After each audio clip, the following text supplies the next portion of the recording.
early stage startup. Nah, kebetulan namanya itu Agaiti Ventures, itu sekarang namanya AC Ventures ya, biar lebih simple. Dan juga memang fokusnya investasi di seed dan juga Series A investment dengan primary fokus di Indonesia.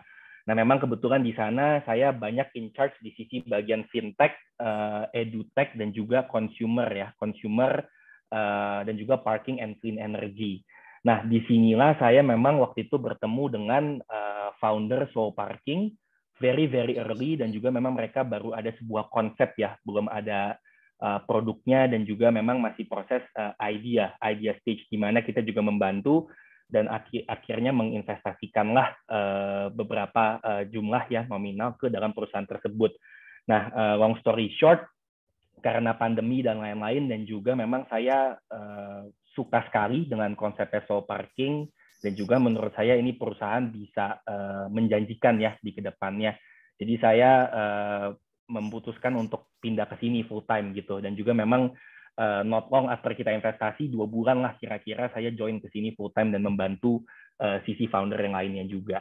Nah, sekarang day to day sih kalau di sini ya mungkin in charge dari day to day finance dan accounting, fundraising juga, shareholders report, dan juga investor relation ya kira-kira, dan juga on case by case basis dari sisi human capital, saya membantu untuk hiring dan juga strategi daripada bisnis ke depannya. Jadi mungkin kira-kira itu ya background dari saya.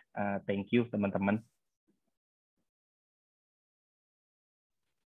Ya, baik, terima kasih Pak Kenneth atas sambutan dan juga perkenalannya. Nah, aku mau kasih penjelasan sedikit dulu nih mengenai ACE buat teman-teman yang belum tahu e-commerce itu apa. Jadi, e-commerce itu adalah suatu komunitas yang dibentuk oleh Asia Commerce yang memberikan edukasi mengenai cross-border entrepreneurship, digital marketing, dan juga dunia e-commerce. Nah, komunitas ini itu bisa diikuti oleh siapapun yang tertarik untuk belajar lebih jauh mengenai topik-topik tersebut. Nah, di e-commerce sendiri kalian juga bisa mendapatkan online course secara gratis, dan juga kalian bisa meet up dan bertanya langsung dengan praktisi, entrepreneur, atau CEO yang ada di Indonesia. Nah, selain itu, kita juga ada program reseller di mana Sobat Ace itu bisa join secara gratis melalui aplikasi Asia Commerce yang bisa di-download di App Store dan juga Play Store. Nah, buat kalian yang tertarik, nanti aku akan share info lanjutannya di akhir acara. Jadi, pantau terus webinar dan kolom chatnya sampai akhir sesi nanti. Oke, next, aku bakalan share screen. Ada video gimana sih kalian bisa join jadi komunitas dari e-commerce.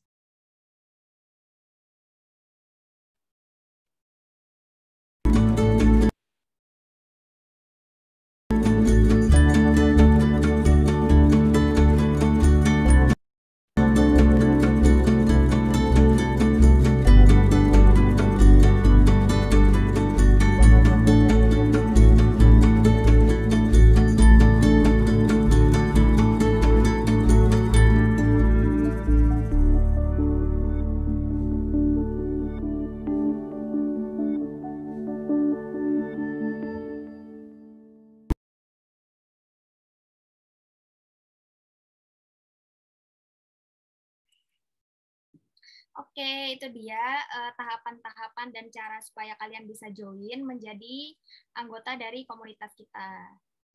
Oke, aku juga mau reminder lagi nih, Bu, sebelum kita mulai webinar kali ini. Untuk teman-teman semua, selama webinar berlangsung, mohon untuk tetap di-mute mic-nya agar webinar kita hari ini dapat berlangsung dengan lancar dan kondusif ya. Jadi jika ada partisipan yang mengganggu dan juga tidak tertib selama acara berlangsung, maka akan di-remove dan di-blacklist dari komunitas ACE. Jadi dimohon untuk kerjasamanya dan juga dijaga ketertibannya agar baik kalian, tim ACE, dan juga pembicara kita bisa tetap nyaman selama webinar berlangsung. Nah, tanpa berlama-lama lagi, yuk kita mulai aja webinar hari ini, Teknologi Innovation in Parking Business. Untuk Pak Kenneth, waktu dan tempatnya kami persilakan. Oke, thank you ya, Vina. Mungkin saya share screen. Oke, bisa lihat ya screen-nya ya? Ya, sudah terlihat, Pak. Oke, sip. Ya, mungkin teman-teman saya mau kasih gambaran dulu ya tentang problemnya apa sih di Indonesia. Memang kita sebagai sebuah startup gitu ya, perusahaan inovasi parkir, apa nih problem-problem yang memang kita mau solve. Nah, kebetulan di Indonesia sendiri, seperti kita ketahui, nomor satu dari jumlah ini ya kendaraan, di mana motorcycle itu kira-kira 85% dari jumlah total kendaraan di Indonesia dan juga tumbuhnya itu sekitar 5-6% per tahun. Nah, ini juga ditambah dengan land limitation di mana lahan-lahan tersebut terbatas dan juga akan menghasilkan time bomb nih, di mana jika government tidak intervensi, ini akan menjadi very crowded. Ketiga, karena land limitation ini lahan-lahan juga semakin mahal ya, di mana juga untuk membangun tempat parkir tidak menjadi kondusif lagi. Nah, karena hal tersebut kita juga melihat ada banyak illegal parking. Jadi kalau teman-teman lihat gitu ya, banyak mungkin di kota-kota terbesar seperti Jakarta, mungkin atau juga Surabaya gitu ya, banyak sekali parkiran yang crowded. Dan karena ini macet ya, jadi mungkin Jakarta salah satu kota termacet di dunia gitu. Nah, jadi kita buat solusi nih. Ada satu, yang pertama namanya Compact Motorcycle Storage, di mana kita buat modul tingkat dengan lahan hanya 50 meter persegi, bisa memuat vertical parking ya, sampai 200 unit kira-kira. Mungkin saya share videonya dulu aja ya, sebentar.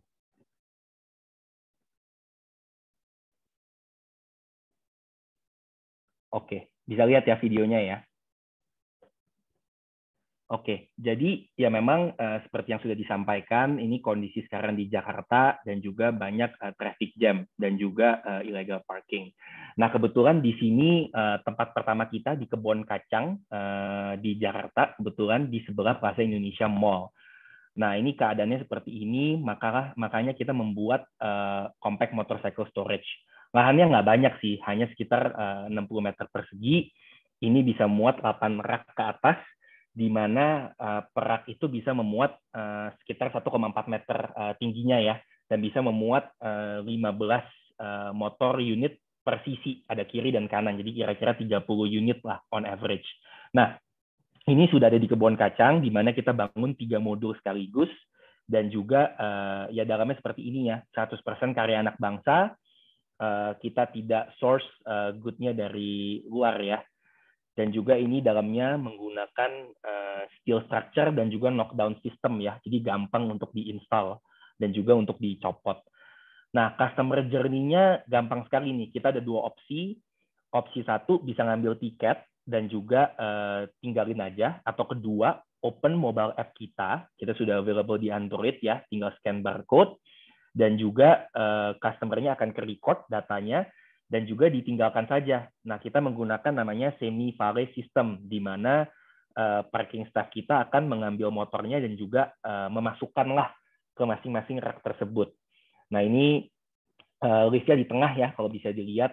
Dan juga jukirnya, atau kita panggil juru parkirnya, akan memasukkan ke dalam rak tersebut. Nah, di saat yang bersama, jukirnya juga akan mendapat notifikasi di mobile app-nya mereka. Nah ya, kebetulan karena pandemi, kita juga ini ya, kasih kenyamanan untuk customer, kita juga semprotin disinfektan for free. Nah, untuk proses keluar, gampang sekali, kita juga bisa bayar cash ya, karena memang masih moda pembayaran yang paling utama. Kedua, bisa juga dengan mobile app kami, open, kita bisa pencet early check out, di mana bisa pilih ya 15-30 menit untuk mengindikasikan ke juru parkir di mana kita akan keluar dalam waktu tersebut. Nah, juru parkir tersebut akan ternotifikasi juga di mobile app-nya, dan kemudian customer kami akan membayar lewat e-payment, yaitu bisa berupa dengan GoPay, ShopeePay, di mana itu sudah menjadi partner-partner kami di mobile app. Nah, seperti itu, dan juga gampang ya sampai sana, kalau bayar tiket tinggal di-scan, terus customer juga tinggal keluar dari tempat tersebut. Nah, jadi memang kita kebetulan mulai dengan inovasi seperti ini, karena memang kebetulan kita lumayan beruntung ya, belum ada perusahaan yang mungkin menciptakan alat seperti ini dan fokus di motor. Kalau untuk mobil sudah ada beberapa ya, mungkin kayak di Amerika Serikat, dan juga ada di Jepang, dan juga di Cina ya, mungkin ada beberapa, tapi motor kebetulan belum ada. Nah, untuk solusi kedua, kita ada namanya operation system. Nah, operation system ini dari mana sih berasalnya gitu ya, atau bermulanya? Nah, kita banyak ketemu landowner, mungkin saya langsung play videonya aja ya, di mana landowner tersebut mengalami kesusahan untuk existing parking building-nya nih, karena kebanyakan sudah ada building parkirannya, mereka berantakan, tidak diinstal sistem, masih manual proses, dan juga yang paling penting, mereka tidak ada transparansi. Nah, operating system ini kita hanya membangun very asset light, jadi hanya gate-nya saja, digital scanner, dan juga kita memberikan SaaS platform ya, kita berikan dashboard-nya kepada landowner. Nah, dengan seperti itu, landowner juga bisa track pendapatannya in real time. Jadi dia bisa ngitung unitnya dapat berapa per hari ini, dan juga pendapatannya, payment channel-nya seperti apa, dan lain-lain. Nah, ini menjawab dari sisi governance dan transparansi, karena memang kebetulan banyak conventional parking yang masih belum memperhatikan untuk masalah tersebut. Nah, kebetulan ini kita launch di akhir Desember ya, tahun lalu di Tanah Abang, Blok C, di mana tempat tersebut very crowded, dan juga memang ini kondisi COVID sekarang ya, jadi motornya sebanyak itu, dan juga memang kira-kira kapasitas bisa sampai 900 unit per harinya. Nah, prosesnya sebenarnya sama aja sih, jadi tinggal ngambil parking tiket, atau bisa juga dengan mobile app, di mana data-data tersebut akan disimpan di cloud server kami. Jadi dengan kata lain kita tidak memerlukan hardware server, dan juga data-data tersebut bisa diakses di mana saja dan di kapan saja. Nah, on the way out sama juga dengan yang CMS ya, Compact Motorcycle Storage, mereka bisa early check out, bayar dengan e-payment, begitu pula cash di tempat tersebut. Ya, jadi memang kebetulan masih banyak customer-customer kami ya yang lebih suka pakai tiket. Jadi mungkin kalau lihat kayak OVO Group ya, kan banyak kalau parkir di grupnya Lipo harus ngambil tiket terus scan pakai HP-nya dan juga bayar di sana. Jadi kita juga bisa mempergunakan seperti itu, atau juga cash di tempat langsung. Oke, mungkin saya skip ke visi misi ya. Jadi memang kita visi misinya memang mau merevolutionize ya parkiran konvensional untuk jadi lebih modern, dan juga lebih transparan, accountable, dan juga lebih comfortable ya, by creating a parking ecosystem. Nah, bagaimana nih cara misinya? Yaitu dengan dua hal. Dari sisi infrastruktur, kita akan membuat compact motorcycle storage yang juga akan menjawab permasalahan limited parking space, dan juga dari sisi traffic jam ya, untuk di keadaan di sekitar. Nah, untuk operating system ini lebih dari sisi data, di mana kita akan provide open access untuk landowner ya, dan juga relevant stakeholder untuk readily available information ya, in 24/7 gitu kira-kira. Nah, business model. Jadi memang business model kami ini ada beberapa tipe. Kalau untuk CMS, kita ada partnership, guaranteed income, dan juga equipment sale. Nah, kalau untuk partnership, pola kerjasama itu biasanya kita 10 tahun kontraknya, di mana kita ada bagi hasil di 5 tahun pertama, yang biasanya rata-rata mungkin di kisaran 80% untuk kami, dan juga 20% untuk landowner. Nah, sisanya itu equal dengan landowner dan kami. Nah, memang untuk sisi capex yang provide dari tim Soul Parking. Nah, kalau untuk guaranteed income dibanding net profit sharing, kita biasanya bisa kerjasama dengan landowner atau juga conventional parking, di mana conventional parking itu kita tidak melihat sebagai kompetitor, karena memang mereka membutuhkan alat atau solusi seperti kami ya untuk dibangun di tempat-tempat mereka. Nah, dengan seperti itu, either landowner atau parking operator akan membayar fix kepada kita per bulannya. Nah, lastly, kita juga ada opsi untuk menjual alat modul tersebut.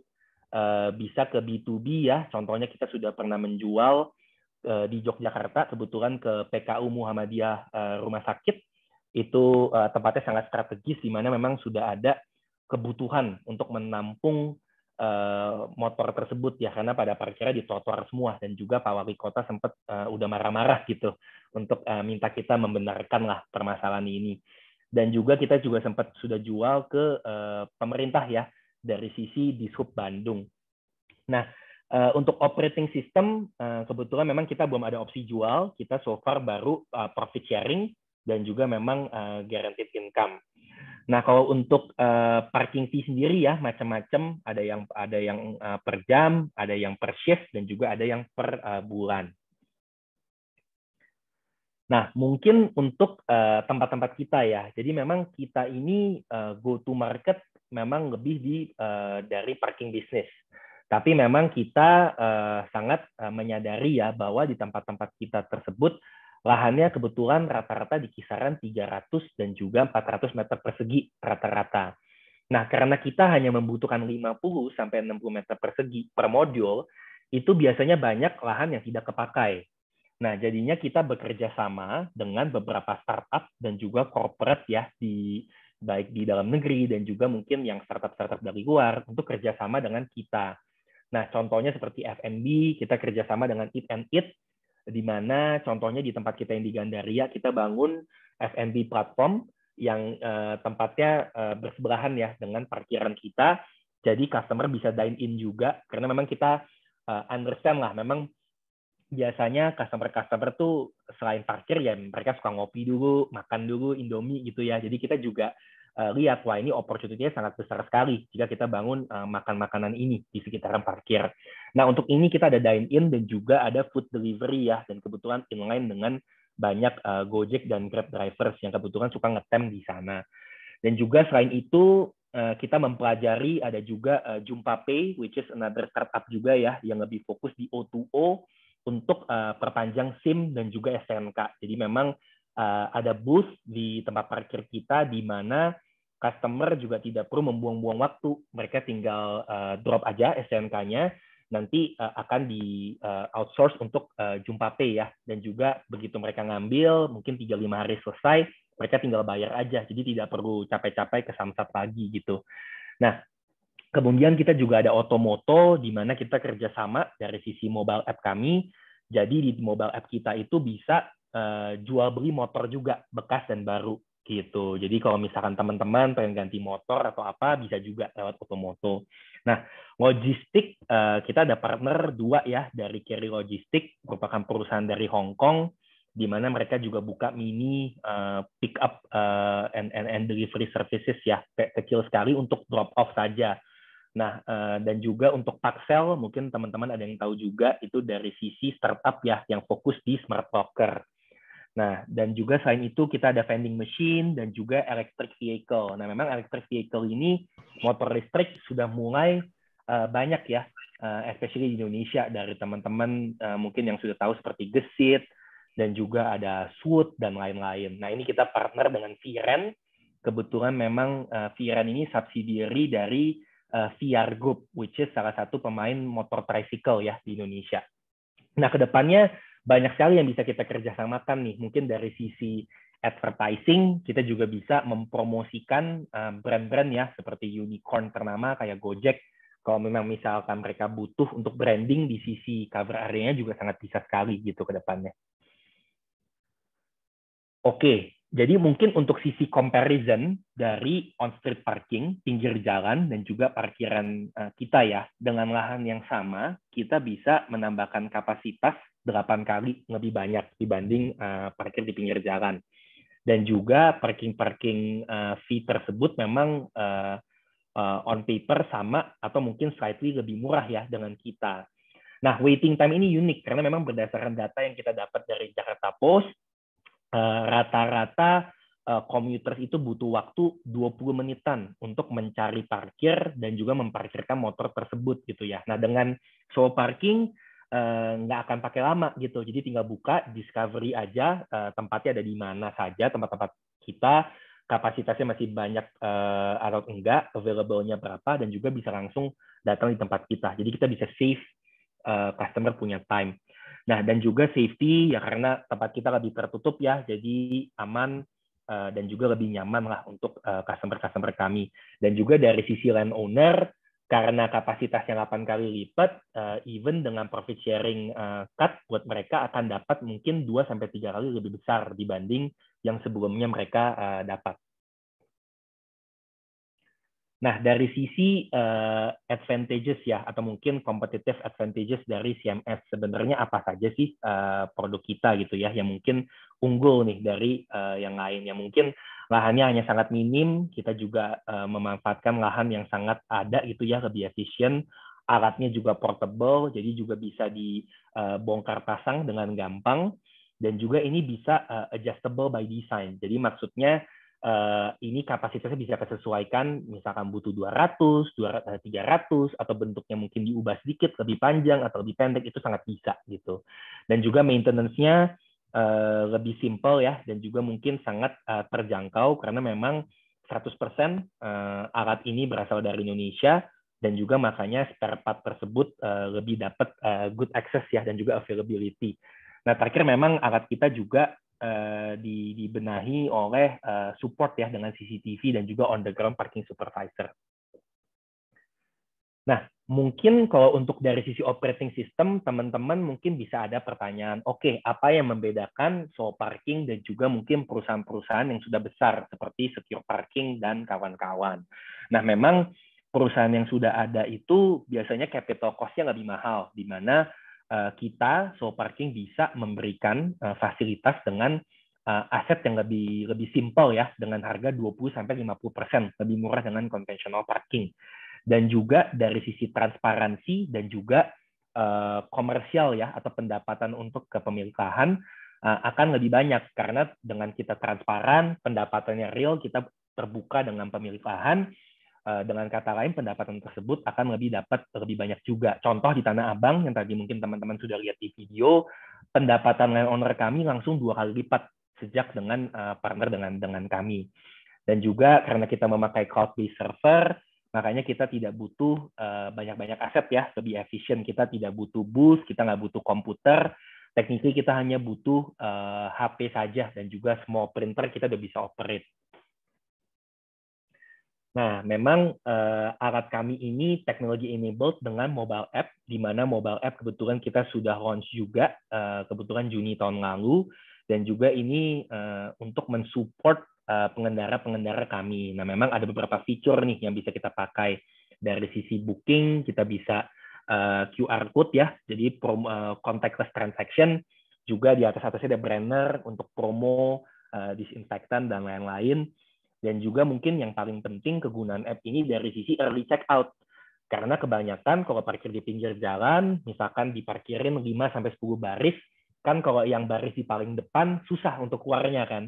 Jadi biasanya dia harus nunggu mungkin 20-30 menit gitu ya, ngopi dulu, sebat dulu. Tapi kalau misalkan dengan mobile app kita, mereka tidak perlu nunggu lagi. Mereka tinggal pencet, misalkan 15 menit, lagi di mall, udah jalan ke sana, ya udah dia pencet aja, dia bayar dulu, sampai di tempat motornya udah siap, jadi dia tinggal jalan. Jadi akan save mungkin beberapa menit lah untuk customer. Nah, terakhir juga kita promote ya contactless payment dari sisi Shopee Pay, GoPay, OVO, Dana, kita sudah kerjasama semua. Nah, kedepannya apa sih Soul Parking nih mobile app-nya yang bisa diperbaiki gitu ya, atau mungkin lebih dikembangkan. Nah, sekarang kebetulan kita sudah ada ya beberapa fitur seperti gamification dan juga push notification ya, di mana memang di dalam mobile app kami ini bisa main game. Jadi kita bisa apa ya, mungkin bahasanya lebih memaksakan atau mungkin lebih meminta customer untuk parkir tempat kita dengan game-game tersebut gitu ya. Mungkin jika parkir 10 kali, 15 kali, dia akan dapat poin, dan juga poin-poin tersebut akan dikumpulkan dan juga bisa ditukar nanti dengan monthly price ya, bisa dari sisi uang atau free membership parking, dan juga mungkin dari sisi helm atau alat-alat pelengkap lainnya. Nah, selain itu kita juga merasa ya bahwa kedepannya memang selain parking, banyak sekali nih mobile app kita yang bisa kita kerjasamakan. Nah, kebetulan dengan ekosistem yang sudah kita bangun di tempat-tempat kita, sangat mungkin untuk kita kerjasama juga dengan beberapa partner untuk dari sisi locker, F&B, motorcycle services, advertising, e-scooter, untuk connect API dengan mobile app kami. Jadi kedepannya nggak hanya sebagai parking saja, kedepannya mobile app tersebut juga bisa dipakai untuk customer untuk monetization yang lainnya juga. Nah, ini kebetulan web dashboard yang memang kita berikan kepada landowner. Jadi landowner bisa melihat kedatangannya PJP ini pengguna jasa parkir ya. Jadi bisa tahu mana yang sudah lama, mana yang baru, berapa yang sudah keluar, dan juga transaksi dari sisi pemasukan dan juga member. Nah, kalau untuk kompetitor, kebetulan memang kita belum ada kompetitor di bagian CMS ya, karena kebetulan memang kita lumayan beruntung di mana di Amerika dan juga di Cina sudah ada pemain elevator parking, tapi memang mereka fokusnya di mobil ya, bukan di motor. Nah, kebetulan kalau untuk mobile app teknologi enabled itu ada beberapa seperti Spot Hero, Park Plus, Parky, tapi memang mereka memberikan solusi yang berbeda ya, which is dari discovery platform dan juga untuk bayar dari e-payment. Nah, terakhir kalau traditional parking kan tidak ada teknologi angle-nya ya dengan apa yang kami buat. Oke, mungkin motorcycle parking market size. Mungkin saya mau menjelaskan sedikit. Memang target kita ini kebetulan ada di 15 kota termacet ya. Jadi kalau bisa dilihat di sini, total vehicle kita berdasarkan data 2020 itu 136 juta, di mana hampir setengah dari penduduk Indonesia itu memiliki motor ya, dan juga ini kira-kira 85% dari total kendaraan Indonesia. Nah, go to market kita memang akan tap ke tempat-tempat yang macet lah, Jakarta, Jabodetabek ya, Pulau Jawa, dan juga beberapa area yang mungkin very crowded ya, seperti mungkin di Medan dan juga di Kalimantan, Bali dan lain-lain. Nah, untuk tim nih, jadi memang tim kami rada unik karena memang tim tersebut bisa saya bilang lumayan complementary ya. Jadi dari sisi expertise dan juga dari sisi educational background gitu. Memang mungkin saya bisa mulai dulu dari CEO kami dan juga COO, kebetulan kakak adik. Nah, ini memang mereka sebelumnya sudah jadi pemain parkir ya, sebelumnya udah perusahaan parkir sendiri. Dan juga mereka salah satu yang membawa mesin Kale namanya, yang warna merah itu biasa di Jalan Sabang, yang dengan pembayaran e-money ya. Nah, kebetulan memang CEO kami kebetulan teman sekolah dengan CDO ya, di mana dia ini background-nya di engineering dan juga manufacturing company. Nah, CDO kami ini kebetulan Andrew partner dengan bisnis partner kami namanya Pak Bahagia Waluyo. Pak Bahagia, dia ini salah satu inventor untuk alat CMS kita. Jadi dia yang sudah membuat alat ini dan juga sudah paham banget lah dengan 30 tahun pengalaman di elevator manufacturing. Nah, kebetulan ya saya sendiri, saya kebetulan heavy di financial background ya, dari sekuritas, venture capital, dan juga saya rasa saya bisa add value juga gitu ya untuk membantu teman-teman di sini karena memang background-nya lebih ke parking dan juga manufacturing dan juga dari sisi konstruksi.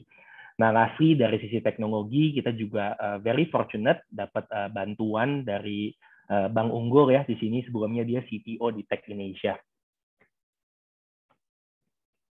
Nah, mungkin beberapa slide terakhir ya saya mau bahas dari sisi ESG. Jadi memang seperti kita ketahui ya, di Indonesia kita telah rugi ya mungkin sekitar 7 billion USD per year, itu kira-kira sekitar 1% dari total Indonesia GDP. Nah, memang hampir 50% ini berdasarkan air pollution dari sisi motor. Nah, dengan alat-alat CMS kita, ya kita bisa mengurangkan ya traffic congestion, traffic jam, dan juga reduce carbon emission. Nah, dari sisi sosial, kita mempekerjakan juga kang parkir ya di sekitaran kita untuk menjadi mitra kami, dan juga dengan kata lain kita memberikan better welfare ya dari sisi salary dan juga BPJS dan lainnya. Nah, mungkin terakhir dari sisi governance nih, dari sisi governance kebetulan memang kita support pemerintah ya dari sisi transparansi, di mana memang problem untuk parking itu dari kebocoran di lapangan, dari sisi mungkin dari sisi moda pembayaran ya, di mana heavily masih di cash. Nah, dengan alat kita yang mengurangi kemacetan dan juga dari sisi teknologi bisa bayar dengan e-payment, dan juga dashboard yang bisa di-track ke pemerintah, kita akan dapat better transparansi. Dan lastly, kita juga support programnya pemerintah, yaitu TOD, Transit Oriented Development, di mana akan dibangun infrastruktur di seperti MRT dan lain-lain. Jadi idenya itu alat-alat seperti kami, waktu kami presentasi ke Pak Anies gitu ya, dia happy sekali, di mana nanti alat-alat tersebut akan diinstalasi di dekat MRT. Jadi idenya customer bisa parkir tempat kita, nanti dia ke tempat kerja dengan menggunakan MRT. Jadi dengan kata lain akan mengurangi kemacetan. Ya mungkin karena itu juga kita sudah paparan nih ke beberapa pemerintah daerah ya. Mungkin ada Mas Gibran, kita juga sudah presentasi, beliau sangat tertarik dan juga lagi survei ya untuk tempat-tempat di Solo mana mungkin yang bisa kita mulai gitu sebagai tahap pertama. Dan juga mungkin ya Pak Anies dan juga beberapa ya mungkin seperti Bu Puan dan lain-lain.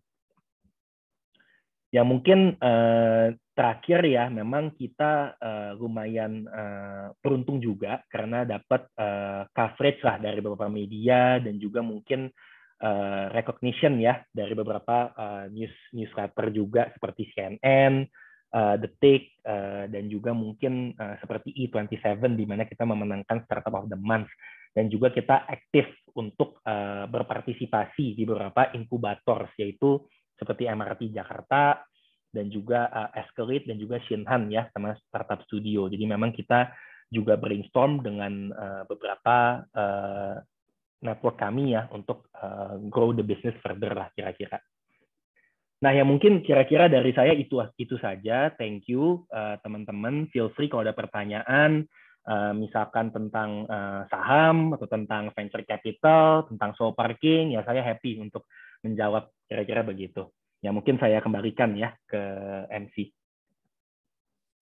Oke, terima kasih banyak untuk Pak Kenneth atas penjelasannya mengenai soal parking, terus ada juga tadi bisnis modelnya. Nah, teman-teman, ini tuh penjelasan yang sangat-sangat bagus ya dari Pak Kenneth, karena selain kita jadi lebih tahu sama Parking Soul, selain kita akan terbantu nantinya, mungkin nanti suatu saat ketika teman-teman datang ke tempat-tempat yang ramai, sulit mendapatkan parkir, ketika teman-teman sudah tahu ada yang namanya model bisnis Parking Soul ini bakal akan memudahkan perjalanan kalian, seperti itu ya. Nah, dari pemaparan materinya Pak Kenneth, kalau boleh aku simpulkan nih, ada beberapa poin penting nih yang buat reminder ke teman-teman lagi. Yang pertama, di sini kan bisnisnya adalah compact parkir gitu ya. Jadi dibandingkan parkir konvensional, compact parkir ini jauh lebih praktis, lebih efisien, terus pembayarannya juga efektif banget seperti itu. Nah, di sini mereka tuh punya bisnis model, teman-teman, yang mana bisnis modelnya untuk CMS modelnya mereka ada partnership, ada guaranteed income juga, terus ada equipment sale. Jadi buat teman-teman yang mungkin tertarik untuk partnership, mungkin ada yang punya usaha sendiri, terus kesulitan buat bikin lahan parkirnya, nah itu mungkin bisa ya teman-teman ya. Terus untuk parking free-nya mereka juga macam-macam, ada yang per hari, per hour, per bulan juga. Terus untuk operating system-nya sama ya teman-teman, buat sama seperti CSM modalnya, ada partnership, guaranteed income, dan sebagainya macamnya. Terus di sini yang uniknya itu mereka tuh sangat inovatif dan kreatif ya dalam kegiatan operasionalnya, jadi melibatkan banyak partner juga di sini. Mungkin buat teman-teman yang sedang baru merintis usaha, nah di sini partnership itu penting banget teman-teman, menjalin dengan banyak sektor lainnya, jadi kalian bisa saling kasih feedback, kasih benefit. Nah, mereka juga partnership-nya mengadaptasi berdasarkan kebiasaan dan kebutuhan customer-nya. Jadi kalau tadi Pak Kenneth bilang, biasanya kalau orang parkir itu mau nongkrong dulu, ngopi dulu, nah mereka partnership-nya sama F&B seperti itu. Nah, di sini juga ada mereka menambahkan fitur gamification yang mana bagus banget buat naikin engagement dari customer-nya, seperti itu. Jadi customer jauh lebih tertarik buat menggunakan aplikasi ini karena jauh lebih interaktif, seperti itu ya teman-teman. Nah, itu untuk sedikit summary-nya. Nah, aku rasa kalau buat teman-teman yang punya pertanyaan, boleh banget untuk drop langsung pertanyaannya di sini. Ini udah ada beberapa pertanyaan yang masuk. Ada yang di grup chat juga, ada yang di personal, dan ada yang di grup. Nanti bakal kita bacain satu persatu pertanyaan dari teman-teman dan bakal langsung dijawab langsung nih sama Pak Kenneth. Jadi jangan sampai kehilangan kesempatan nih teman-teman. Langsung tanya aja kalau ada pertanyaan mau seputar bisnis modelnya, seputar strategi-strateginya mungkin bisa ya Pak Kenneth ya, nanti bakal kita bantu sampaikan seperti itu. Nah, ini ada satu pertanyaan yang masuk ke aku chat personal dari Bella. Halo Kak, aku mau tanya, untuk bisa partnership dengan Parking Soul ini kan pasti kita bakal membutuhkan biaya yang cukup besar, belum lagi dengan modalnya dan persiapan lahan dan sebagainya. Nah, kira-kira untuk break even point-nya kita bisa sampai berapa bulan ya Kak untuk menunggu modalnya balik lagi? Seperti itu Pak Kenneth. Mungkin langsung bisa dijawab. Oke, ya thank you ya atas pertanyaannya. Mungkin kalau untuk menjawab itu sendiri, kita harus melihat data traffic di sekitaran tersebut ya.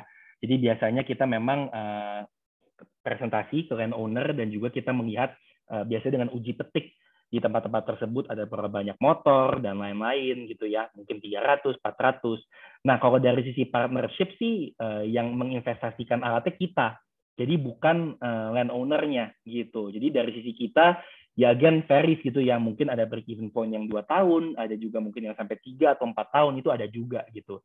Tapi kalau misalkan dari sisi landowner ya mungkin mereka biasanya lebih beli alat tersebut. Jadi bukan dari sisi partnership scheme ya namanya. Kalau partnership kan profit sharing. Jadi investasi dari kita. Tapi pertanyaannya memang lebih dari traffic tersebut sendiri. Kalau misalkan trafficnya lebih sedikit, ya of course break even-nya akan lebih lama gitu ya. Tapi kalau sangat banyak sekali, mungkin bisa dilihat 2-3 tahun lah rata-rata, kira-kira begitu. Oke, semoga terjawab ya pertanyaannya. Jadi tetap tergantung pada traffic masing-masing. Nah, untuk biasanya itu bisa sampai 2-3 tahun seperti itu. Untuk Vina mungkin boleh gantian. Adakah pertanyaan yang masuk ke Vina? Iya, ini ada pertanyaan yang masuk ke aku nih. Untuk yang baru mulai bisnis parkir, selain lahan, apakah ada hal-hal lain yang perlu diperhatikan atau hal kecil namun krusial untuk membangun bisnis ini, gitu Pak? Iya, sorry, untuk bangun bisnis parkir apa nih? Mungkin biar tahu juga nih. Maksudnya konvensional kah atau similar seperti kita atau seperti apa nih? Mungkin yang lebih similar ke soul parking sendiri, Pak. Iya, mungkin kalau something similar ya, mungkin yang harus diperhatikan sih dari produk tersebut. Karena memang produknya tersebut kan kita bisa harus tahu juga komponennya seperti apa, dan juga yang paling penting alat-alat ini kan juga harus ada safety factor-nya, ya kan, tidak bisa kena guncangan mungkin gempa bumi dan lain-lain. Kita sudah perhitungkan juga gitu ya dengan support dari kebetulan manajemen tim yang sangat complementary. Dan juga yang harus diketahui elevator kita ini liftnya hybrid ya. Jadi ke atasnya itu kita pakai hydraulic system namanya, di mana pas naik kita pakai electricity dan juga pas turun kita nggak pakai electricity. Jadi memang dari sisi listrik sangat affordable lah per bulannya gitu. Tapi kalau misalkan untuk pertanyaan membangun bisnis parkir seperti ini, saya rasa sih dari produknya tersebut. Karena ya kan nggak main-main, vertically upwards kalau misalkan buatnya sembarangan bisa roboh, bisa apa kan. Jadi yang harus diperhitungkan sih dari sisi safety factor ya, dan juga efisiensi dari alat tersebut. Oke, terima kasih Pak Kenneth atas jawabannya. Mungkin dari Sylvia ada lagi. Oke, nah selanjutnya kita move on to the next questions. Ada dari Dewi Minarti. Nah, izin bertanya Kak, dari operasional sejauh ini di lapangan, apakah ada challenge-challenge lain nih yang didapat oleh Pak Kenneth? Oke, jadi mungkin kalau saya lihat ya, operasional di lapangan biasanya itu ada 2 sih menurut saya. Nomor 1 dari sisi peak hour, di mana biasanya kalau jam-jam yang sangat ramai gitu ya, mungkin kalau kayak contoh di Kebon Kacang, itu di Plaza Indonesia kan banyak sekali trafiknya, mungkin bisa ada 3.000 sampai 5.000 user kira-kira di jalan tersebut. Nah, pas peak hour di mana memang kebanyakan employee ya, karyawan dari Plaza Indonesia atau dari Grand Indonesia itu bisa masuknya saat yang bersamaan. Misalkan jam 8, 50 masuk atau 100 masuk. Nah, waktu pertama kali memang kita ada kewalahan juga karena kita belum tahu customer-nya itu habitnya seperti apa. Ya kan? Karena pas kali masuk kita juga harus mempetakan, oh berarti si ini masuk jam segini, kan lama-lama ketahuan juga kan gitu. Nah tapi setelah sudah diketahuin, kita bisa memakai ground floor dari CMS tersebut sebagai docking zone juga. Jadi kalau tadi teman-teman lihat di video sebelumnya, kan ada waiting zone ya untuk menaruh motornya dan sebelum diambil sama jukir kami. Tapi kalau ke dalam itu banyak ground floor yang bisa kita utilize untuk waiting zone. Jadi pas peak hour kita masukin ke dalam situ semua. Nanti jika waktunya udah nggak ramai lagi, baru kita masukkan ke masing-masing rak-nya. Jadi that way kita bisa reduce bottleneck lah di tempat-tempat. Nah mungkin yang kedua sih saya rasa operasional ya, dari sisi kenyamanan. Nah kalau dari sisi kenyamanan ini kita harus pinter-pinteran berpartner dengan pemilik lahan yang memang juga lumayan memiliki otoritas ya.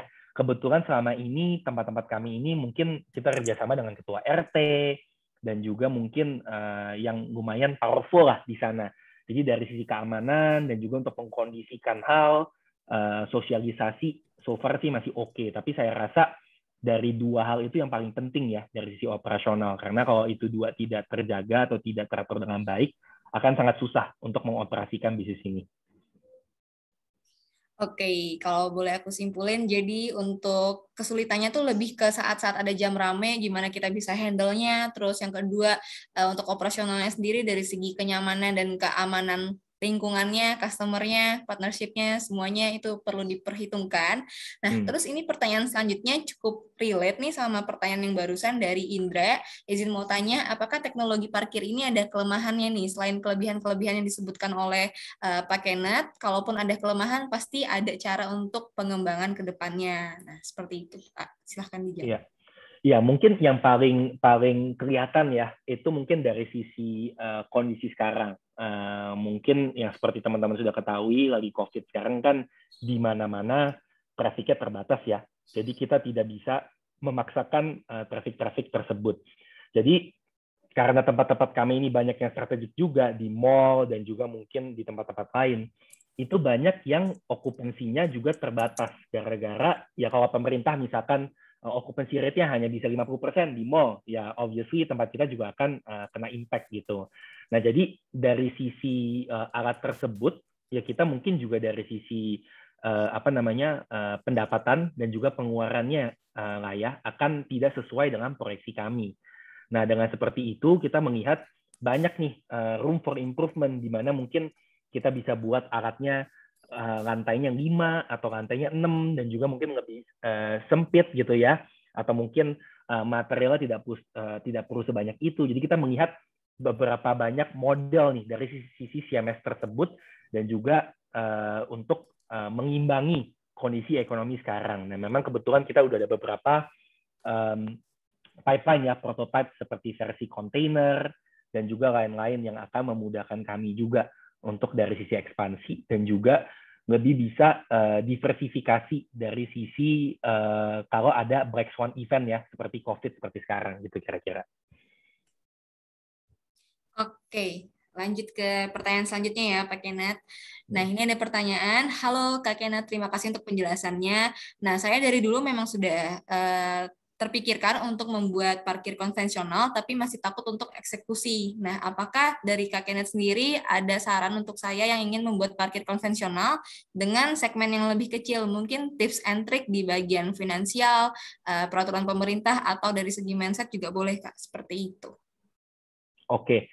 Mungkin karena kita nature-nya dari startup ya, memang di startup itu rada lucu, karena kan namanya juga eksperimentasi, nggak pernah bisa tahu sampai actually kita coba sendiri, ya kan, learning by doing, dan juga biasa ada peribahasa fake it till you make it, ya kan, dan itu actually terjadi di startup, di mana memang ya sudah jalani saja, misalkan ada satu kira-kira tempat yang oke gitu ya, yang mungkin bisa lumayan menarik, buat prototype yang mungkin bisa kalau ada keterbatasan modal atau mungkin ada bisa mulai dengan yang asset light dulu gitu ya, dengan mungkin gate atau digital scanner atau seperti apa, dan juga bisa ada namanya pilot project ya kan. Dengan pilot project tersebut ada satu lokasi bisa diukur tuh ya kan, usernya seperti apa, pendapatannya bagaimana.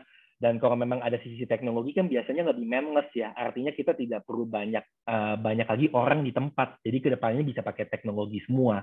Jadi dengan adanya manless atau OS ini tidak akan membutuhkan orang sebanyak itu. Nah, dengan pilot project tersebut, dengan mungkin sesuai dengan kapitalnya, bisa diukur, oh kira-kira pendapatan segini, balik modalnya berapa lama. Nah, jika memang sudah ada traction dan juga mungkin growth-nya sudah jelas, strategi seperti apa, bisa untuk ke teman-teman kayak angel investor dan juga early stage ya, pre-seed investor. Nah, itu di mana biasanya memang mereka udah ada some early traction lah untuk dikasih lihat juga, dan juga sebagai mereka untuk membuat ini ya, apa namanya, investment decision gitu kira-kira. Nah, jika itu sudah, baru bisa ke venture capital ya, seed investor atau series A dan lain-lain gitu. Jadi selalu kalau saran dari saya sih ya coba mulai aja on a smaller scale, lihat tempat-tempat mana yang mungkin dipetakan lumayan kondusif seperti ini, berapa modal yang harus dikeluarkan, teknologi angle-nya seperti apa, dan dengan satu project ini kita bisa lihat gitu traction-nya seperti apa, ya kan? User-nya, revenue-nya, balik modalnya berapa lama, baru nanti ke depannya bisa dikemas untuk ke investor eksternal. Mungkin kira-kira begitu dari saya. Oke, terima kasih jawabannya dari Pak Kenneth, sangat-sangat insightful, sangat-sangat rinci ya jawabannya. Untuk Fatma tadi yang bertanya, semoga pertanyaannya terjawab dengan baik. Kalau tadi sempat ada miss, aku kasih lagi summary-nya. Untuk mindset mungkin bisa pakai mindset yang awal, fake it till you make it, terus melakukan eksperimen, kumpulin prototipe dulu yang pasti, terus melakukan research ya Pak Kenneth. Terus mungkin kalau sudah skalanya sudah besar, modalnya sudah cukup banyak, bisa menggunakan pilot project juga, bisa lebih menganalisis teknologi apa sih yang harusnya kamu implementasikan, terus lebih aware lagi sama komponen-komponen lainnya, seperti itu. Nah, ini ada beberapa pertanyaan lagi yang masuk di kolom chat. Kita akan bacain beberapa lagi. Mungkin Vina boleh bacain, Vina. Oke, ini ada dari Dewi Minarti. Ini kayaknya lanjutan dari pertanyaan challenge tadi. Untuk akuisisi lahan buat kerja sama landowner, apakah ada challenge juga? Selain itu, apabila ada insiden ketika operasional di parkiran yang tanggung jawab sepenuhnya sole parking atau landowner juga ikut bertanggung jawab? Ya, oke. Very good question ya. Jadi mungkin dari sisi akuisisi lahan, selama ini sih kita tidak merasa ada keterbatasan ya, atau mungkin kesulitan untuk mungkin memaparkan solusi kita gitu. Karena mungkin dari sisi CMS, kita selalu ke landowner. Mungkin saya kasih contoh ya, di Kebon Kacang, kebetulan landowner-nya ketua RT di sana, kita samperin mereka gitu kan, di Plaza Indonesia nggak ada parkiran buat motor nih, dan di tempat-tempat sini kan banyak sekali, mau nggak Kak untuk rumahnya dijadikan atau lahan kosongnya dijadikan tempat parkir gitu. Terus dia selalu nanya, oh seperti apa ya kan, kita kasih lihat videonya dan juga kita tanya-tanya, oh grafiknya di lahan seperti ini dapatnya berapa, mau nggak dengan kita, nggak perlu keluar apa-apa tapi pendapatannya naik gitu kan. Ya obviously dia akan pasti mau ya kan, nggak perlu keluar apa-apa dan juga pendapatannya naik. Nah dari sisi itu kita sih selalu tidak merasa ada kesulitan ya untuk meyakinkan landowner.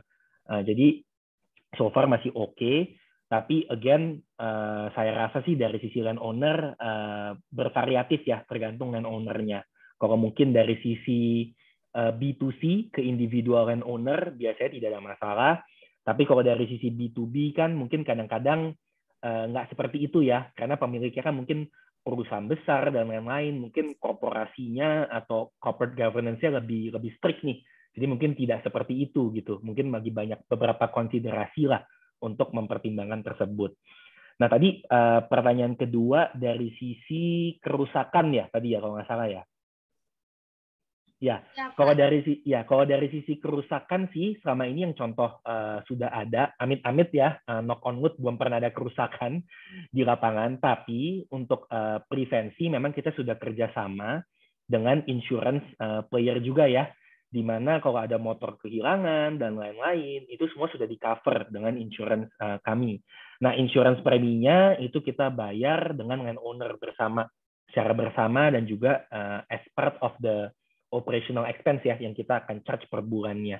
Jadi so far sih masih oke dan belum pernah ada kejadian apa-apa. Tapi jika ada kejadian, kita sudah prevensi dengan berpartner atau bermitra dengan insurance tersebut.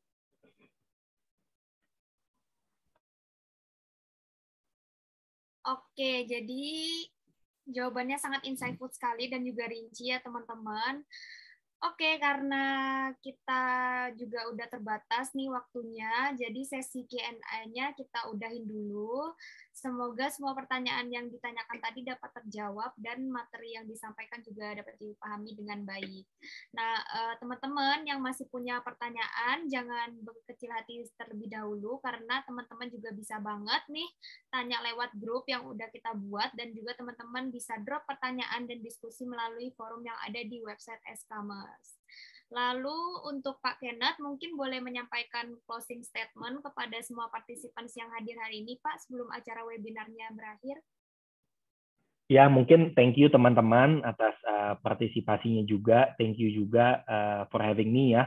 Mungkin jika ada pertanyaan atau mungkin mau diskusi, kolaborasi, boleh ya add saya di LinkedIn, atau mungkin mau ngobrol lagi, bilang aja tadi yang dari e-commerce mau tanya-tanya tentang mungkin ya I don't know, saham, venture capital, starting your own company, atau mungkin tentang soul parking, saya akan coba jawab sebisanya. Ya, thank you, kira-kira begitu aja. Dan ya stay safe, take care lah, obviously. Oke, terima kasih banyak sekali lagi untuk Pak Kenneth. Nah, buat teman-teman sekalian, untuk sesi tanya jawabnya memang sudah diakhiri, tapi nanti jangan sedih dulu, karena teman-teman bisa tanya lagi ya melalui forum kita. Nanti di forum juga kita bakal kasih juga ruang untuk berdiskusi, ada Q&A-nya juga di forumnya, jadi pastiin teman-teman sudah login ke dalam websitenya kita, supaya teman-teman bisa drop pertanyaan di situ, dan kita bisa diskusi lebih lanjut di situ ya teman-teman.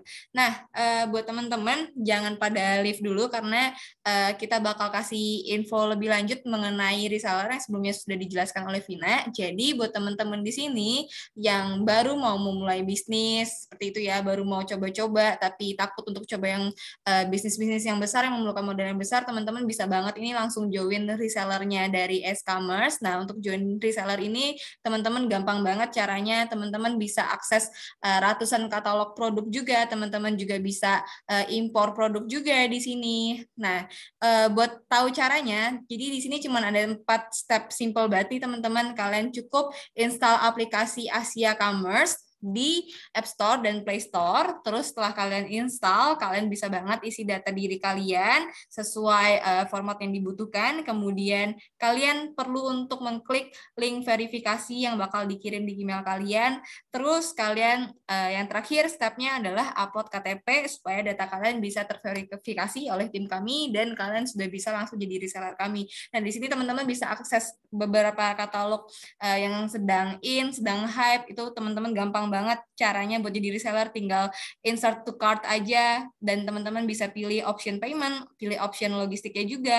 Terus untuk import juga teman-teman di sini biayanya sangat-sangat affordable ya teman-teman. Selain itu kalian juga bisa dapat consultation 24 jam bersama tim S-Commerce dan Asia Commerce. Nah, di sini teman-teman selain itu kalian juga sangat disarankan banget ini untuk join grup komunitas kita. Untuk join grup komunitasnya, linknya bakal dikirim oleh admin kita di kolom chat ini teman-teman, jadi pantengin untuk linknya. Nah, jadi kita itu punya 3 grup komunitas teman-teman, yang dikhususkan untuk entrepreneurs, yang kedua untuk profesional, dan yang ketiga untuk students. Jadi teman-teman bisa masuk ke grupnya berdasarkan background masing-masing ya. Kalau kalian entrepreneur sudah punya bisnis, kalian bisa masuk ke grup entrepreneur tersebut. Kalau kalian masih student, masih mahasiswa, pelajar, silakan masuk ke grup student. Kalau kalian karyawan atau praktisi, nah itu boleh banget masuk ke grup profesional, karena di sini kalian bakal di-provide konten-konten yang sangat menarik teman-teman, yang sangat informatif juga, dan kalian juga bakal dapat akses untuk online course yang disediakan oleh ACE. Selain itu juga bakal dapat konten-konten webinar seperti ini.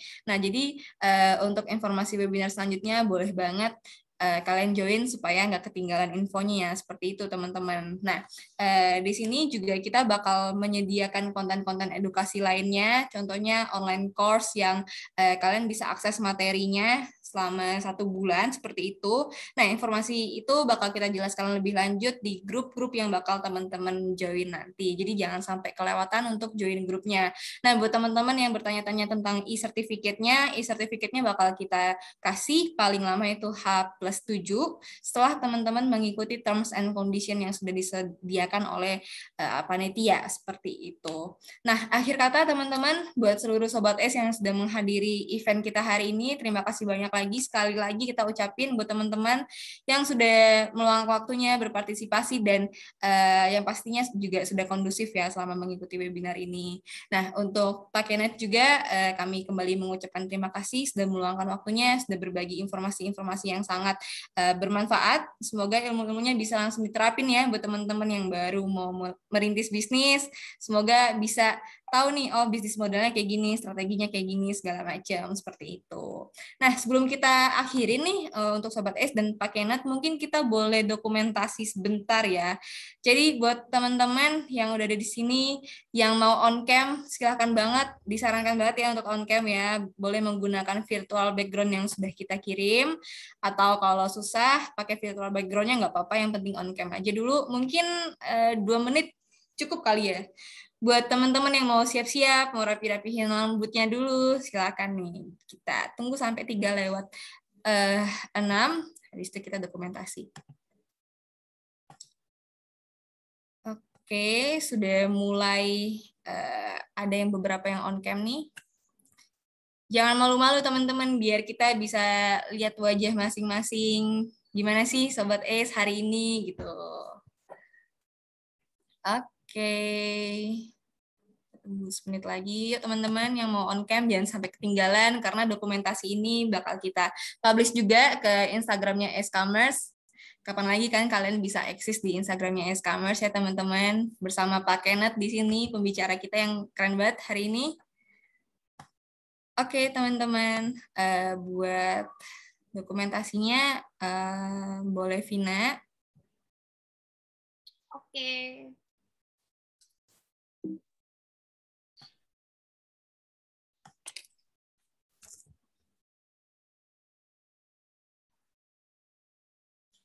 Oke, udah ada Fauzan dengan jempolnya ya. Fauzan, ada kamu Kris juga, Kak Faidah. Ada Kak Najwa juga. Halo teman-teman semuanya. Saya mungkin boleh langsung didokumentasiin aja buat Vina. Oke. Kita mulai dokumentasi ya. 1, 2, 3. Ya. Oke, terima kasih Sobat S. Terima kasih sekali lagi Sobat S. Nah, sampai jumpa lagi di sesi webinar kita selanjutnya. Untuk Pak Kenneth, terima kasih banyak Pak. Jangan bosan-bosan lain kali kalau kita undang mungkin bisa berbagi topik yang lainnya ya Pak Kenneth ya. Ya, thank you ya. Thank you Sylvie semuanya. dan Tina. Thank you semua. Boleh di-leave teman-teman. Terima kasih atas partisipasinya. Terima kasih teman-teman semua. Stay safe. Stay safe teman-teman. Bye-bye. Buat teman-teman yang belum leave, aku izin untuk end meeting hari ini ya. Terima kasih banyak buat partisipasi teman-teman. Jangan lupa untuk join grupnya, karena kalian bakal dapat informasinya di grup tersebut. Terus jangan lupa juga untuk ikutin seluruh terms and condition yang berlaku kalau kalian ingin mendapatkan e-certificate-nya, seperti itu ya teman-teman. Dan teman-teman yang sudah login di websitenya kita juga boleh banget mengisi data diri teman-teman tuh. Ada nama, nomor telepon, email, terus ada alasan kenapa kalian join di grup ACE, itu boleh banget teman-teman isi, karena supaya kita bisa lebih kenal lagi satu sama lain, dan supaya kalian bisa berdiskusi dengan mentor-mentor kayak Pak Kenneth, terus CEO-CEO lainnya. Kalau kalian isi data diri akan lebih terlihat profesional ya teman-teman, seperti itu. Oke, aku akhiri untuk meeting hari ini. Terima kasih teman-teman.